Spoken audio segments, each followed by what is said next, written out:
Hello, how are you? My name is Anne Jordan. I work with the TVG Traveller Support Project on drugs and alcohol. Today I'm making a small video just about minding ourselves at the moment. I'm conscious of people's routines and how much they've changed over the last few weeks. And I suppose I'm conscious of maybe the amount of drinking that we do when our routines change and we're not feeling great. Drinking and our prescription drug use actually, and sharing prescriptions and that. So I suppose maybe you are struggling yourself, or maybe there's someone that you know that's struggling. Often I suppose in this period anyway, people are talking about feeling low.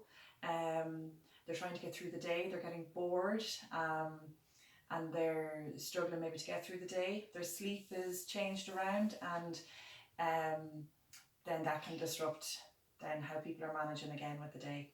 So I suppose when that change happens and when we're not feeling great, the arguments can happen a bit easier.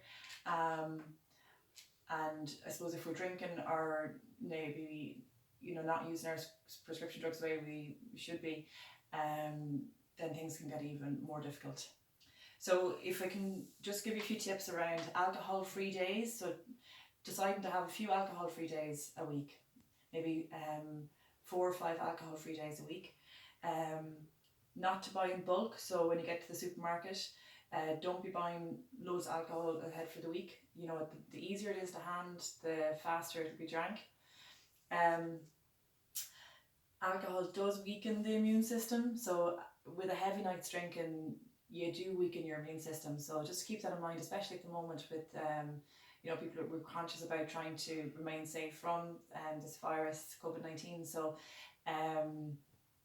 it's important to keep that in mind when you are drinking, and just to moderate, just to have a few but not to have too many. And especially if they've got children in your home place. Children are so aware of other adults who might be stressed, or and even the older teens and that. So they can get nervous when they see drinking happening, because their children are pretty sussed when it comes to understand people's moods, and they can see as well how adults and people can change when they are drinking too much. With the prescriptions, don't share your prescription. Try and listen to somebody. If you know that somebody's struggling, you can offer to listen. We don't have all the answers. Nobody's expecting you to be an expert, but by listening, you can really do a lot for a person. So again, you'd not to be sharing your prescription, but I suppose maybe suggest about going out to the doctor. You can definitely use the project that I'm working on. It's the number is 086 608 4659, and I'm working away every week. If I miss your call, I will get back to you as soon as I can. So like that now, maybe to talk to someone every day yourself. Just family member, somebody, and it could be that you're helping them out as well. Take it a day at a time, and remember that this too shall pass. Thanks very much. Take care.